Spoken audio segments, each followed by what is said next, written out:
यापुढे नाशिक मधला प्रत्येक कार्यक्रम संयुक्तच होणार,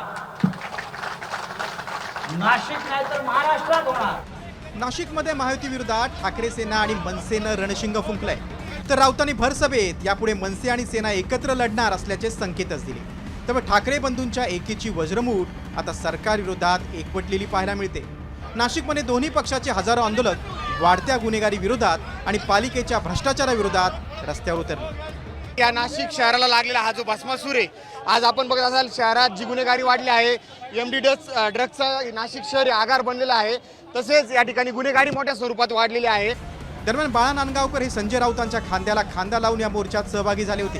त्यावेळी दोन्ही पक्षाच्या नेत्यांनी नाशिककरांच्या समस्या मांडत सरकारला इशारा दिलाय। जनतेचा आक्रोश जेव्हा रस्त्यावर उतरतो तेव्हा काय होतं तर नेपाळ होतं। राहुल धोत्रे तरुण मुलगा, त्याची हत्या निर्घृणपणे केली। कोणी केली?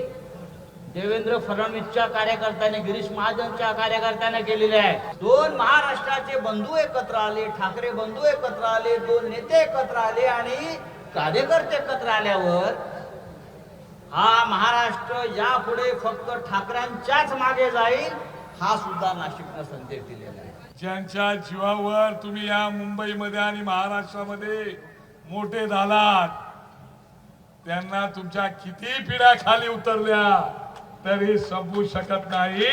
कारण शंकराचे हे दोन बंधू, हे शंकराचे दोन डोळे आहेत आणि आज समोर बसलेला हा शंकराचा तिसरा डोळा आहे, आणि त्याच्यामुळे तुम्हाला संपवायला खूप वेळ नाही।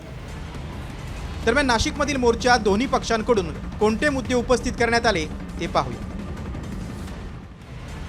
महापालिकेतील भ्रष्टाचारी कारभारावर मोर्चातून टीका करण्यात आली। तसंच महायुती सरकारनं शेतकऱ्यांना आश्वासन देऊन दुर्लक्ष केल्याचा आरोपही करण्यात आला। त्याशिवाय वाढती गुन्हेगारी, अंमली पदार्थांची विक्री या मुद्द्यांवर देखील मोर्चातून सवाल उपस्थित करण्यात आले। दरम्यान एकीकडे ठाकरे बंधूंच्या भेटीगाठी वाढत असताना दुसरीकडे दोन्ही पक्षातील नेते कार्यकर्ते रस्त्यावर उतरून मोर्चे बांधणी करतात। त्यामुळे युतीच्या घोषणेआधीच ठाकरे बंधूंकडून महायुतीची कोंडी करण्याचा प्रयत्न केला जातोय।